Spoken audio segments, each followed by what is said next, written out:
Coucou, me voilà ici avec vous pour... Pardon, je relève la caméra. Voilà, un tout petit peu parce que j'ai quelque chose à vous montrer qui se cache juste derrière ce magnifique costume du Super Bowl de ma précédente vidéo. Regardez, hop, petit suspense. Hop, le temps que j'enlève. Hop. Attends, je regarde. Voilà, j'avais un autre petit scratch à enlever. Hop, j'enlève mon costume de Super Bowl pour me retrouver ici avec la Star Academy, bien sûr. La Star Academy. Alors du coup, hop, j'enlève carrément le costume en entier. Hop, par les pieds. Tac. Hop, le pied gauche. Et je le mets, hop, à côté. Et hop, on fait un petit rappel des infos que je vous avais données. Alors les infos sur les salles de spectacle, le Prisme et le Zénith d'Auvergne. Ah, sans trop déchirer, de toute façon, il n'y a pas grand chose à dire sur les infos que je vous ai données précédemment. Voilà, les infos que je vous ai données, donc c'était les dimensions pour le Prisme, 4050 m², 2700 m² pour la salle, 390 m² pour la scène, 2300 places assises, 4300 places debout, 3717 places debout et assis. Concernant le Zénith d'Auvergne, j'ai juste deux petits chiffres à vous donner. 6600 places assises et 9400 mixtes. Voilà. Et vous me dites pourquoi je souhaite vous parler de la Star Academy. Eh bien, c'est un rapport. Parce que j'ai dans la tête un projet. Un projet pour aller au Zénith d'Auvergne. Voilà, parce que le Zénith d'Auvergne, hop. Voilà, en zoom. Voilà, pour que vous voyez mieux mon tableau. Voilà. Donc, ça concerne ça. Alors moi, mon petit projet,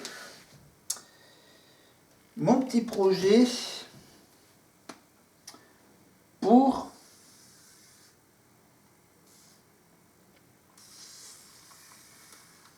hop,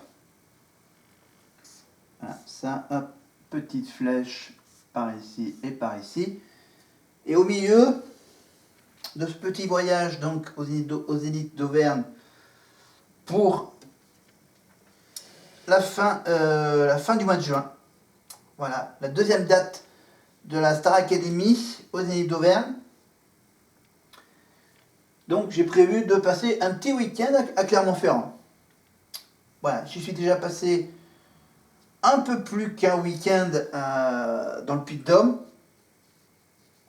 Voilà, à faire le parc d'attractions vulcanien pendant une journée. Aller à Volvic en passant par le sommet du Puy-de-Dôme. Et qu'est-ce que j'ai fait d'autre? Ben, j'ai passé un petit week-end voilà, chez ma tante et chez mes cousines. Voilà, à Clermont-Ferrand. Et bien là, je me suis dit, pour mes 40 ans, pour fêter mes 40 ans, je vais m'offrir le luxe d'aller voir un concert au Zénith d'Auvergne parce que ça fait quand même pas mal de temps que je n'ai pas été voir des concerts. Et afin de me faire une petite idée entre ma préférence entre une petite salle très locale à Aurillac avec sa petite taille ou aller plutôt dans une grande salle, dans un zénith, dans un vrai zénith presque comme celui de Paris, mais avec bien sûr plus de place, plus de monde et plus de superficie, une plus grande taille de salle. Mais je me suis dit, est-ce que je vais aller uniquement faire ce voyage pour aller voir la Starac à Clermont? Je me suis dit, c'est pas assez. Et puis, je viens de penser que pendant ce petit voyage que j'ai fait il y a quelques mois, quelques années, j'ai pas pu aller voir à quoi ressemble le volcan de Lamtégie. Le volcan de Lamtégie, c'est juste à côté de Vulcania. C'est le bâtiment d'en face de Vulcania. C'est en fait, j'ai prévu, j'ai réfléchi, je me suis dit, la veille du concert de la Starac, je vais découvrir un volcan auvergnat. Alors avant de visiter ce volcan, j'ai la possibilité de manger dans le restaurant qui est situé juste à côté du volcan. Et avec ça, je me suis renseigné. Et donc le jour où j'ai prévu d'aller voir le volcan de Lamtégie, il me propose de faire la visite dans un petit train. Mais il n'y a pas que le petit train dans le circuit de ce volcan, il y a aussi plein d'autres petites surprises, attractions, animations pour aller dans ce volcan. Donc je commencerai évidemment par faire d'abord le voyage entre le Cantal et le Puy-de-Dôme. Normalement, j'ai prévu donc d'en parler à mes parents, un tout petit peu, de ce projet. D'aller d'abord le jeudi, la veille, départ matinal pour aller donc vers Lamtégie. Faire d'abord cette première étape, ces deux premières étapes, seul, comme un grand, donc volcan de Lamtégie, avec d'abord le restaurant à midi et commencer dès l'après-midi à voyager dans le petit train. Deuxième étape, ils ont un lien en commun avec un tarif préférentiel pour faire les deux étapes. Première étape, donc volcan de Lamtégie, et un quart d'heure un peu plus loin, à un quart d'heure de route du volcan de Lamtégie, il y a une grotte. La grotte de la pierre de Volvic. Voilà. Oui, Volvic, bien sûr, oui, ça a un lien un peu avec l'eau. Hein, l'eau de Volvic, ou l'eau de Saint-Yor, ou l'eau de Vichy. Hein, l'eau minérale, naturelle. Donc l'eau minérale, donc, ça vient bien sûr en partie des pierres de Volvic. Bien, bon, évidemment, ça, donc j'ai pas tout à fait visité l'usine de l'eau minérale, mais je me suis arrêté à Volvic, juste à côté de l'usine. Et à part l'usine, il y a aussi donc la fameuse grotte de la pierre de Volvic. Voilà, cette pierre noire, la pierre de Volvic. Voilà, et donc on peut visiter une grotte. Voilà, une petite visite qui dure 1 heure, 1 heure et quart, 1 heure et demie, voilà. Le volcan de Lamtégie, ça dure un peu plus longtemps parce que la superficie doit être un peu plus grande qu'une grotte, le volcan. Après, bien sûr, après cette journée, cet après-midi très touristique, un volcan, une grotte, après avoir passé la soirée auprès de ma famille clermontoise, voilà, regarder le sport, entre autres.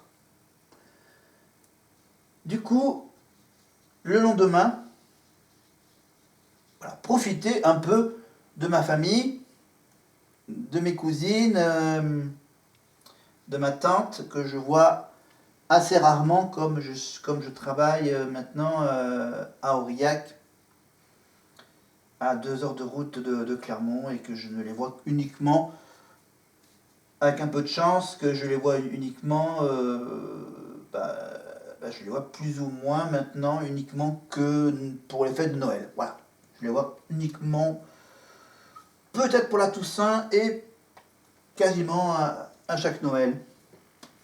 Donc après, troisième et dernière étape, le spectacle de la Star Academy. Alors, le seul problème pour ces concerts, c'est que les concerts, ils ne commencent pas à l'heure des primes télévisuels. Non, la Starac commence leur concert à l'heure du journal télévisé de TF1, voilà, à 20h. Par une première partie avec Anisha. Ok.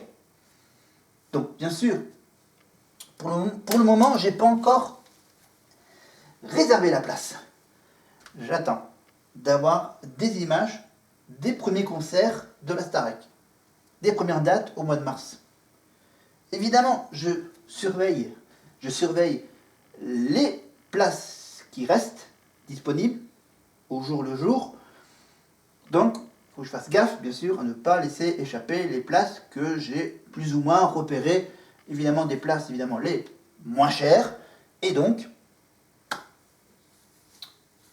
le gros suspense, c'est à savoir si, au mois de mars, vers la mi-mars, fin mars, voilà, au moins 2-3 mois avant la date du concert, que je puisse au moins prendre une place pour le concert de la Star Academy de 20h à la fin du mois de juin, dans les dernières dates, évidemment. Voilà, parce que je me dis que le mois d'avril, voilà, je ne serai pas chaud pour y aller. Donc voilà, j'attends tranquillement l'été, voilà, les températures un peu plus élevées pour y aller, un temps meilleur, voilà, une météo un peu plus meilleure. Donc tout ça, évidemment, donc volcan, grotte et, et la Starac au Zénith, évidemment, à 20h jusqu'à, en gros, jusqu'à alentours de 23h, 23h30, on verra la durée sur place. Voilà. Oui, vous me dites, tu vas pas parler uniquement que de ce projet. Eh ben non. Parce que j'ai avec moi des petites références vidéo ludiques. Des petites vidéos ludiques, des petites infos, des petites découvertes Star Academy, donc des anciens élèves de la Starac, évidemment, avec Lenny, Margot, qui font une interview sur la page YouTube de GuLive. Voilà. Il y a aussi, et dernièrement, il y a les interviews des autres anciens, voilà, voire même des finalistes. Lucie Bernardoni, la répétitrice, bien sûr, qui a fait une interview intéressante dans la chaîne YouTube Entre vous et moi. Voilà, interview avec plein de petits secrets.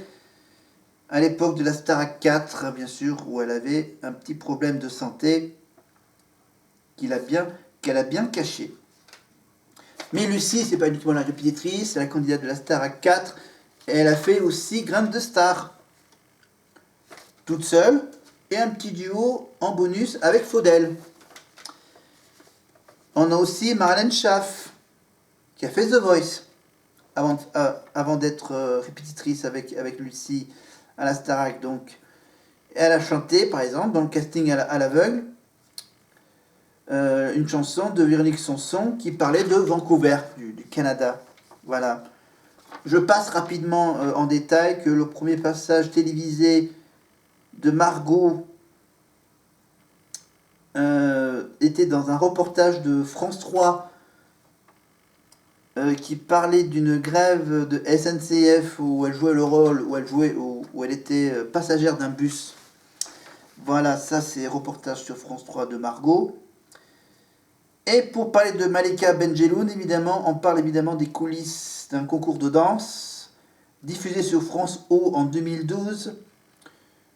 Voilà, elle était donc membre du jury de ce concours Dance Street 2012 sur France O. Voilà, juste bien sûr dans les coulisses. Et puis elle était évidemment, avant d'être bien sûr dans Dance Street, elle a fait aussi partie des danseurs de Billy Crawford. Regardez bien dans la prestation de Billy Crawford dans l'émission Graines de Star sur YouTube. Peut-être que vous allez la repérer parmi les danseurs et danseuses. Malika Benjeloun.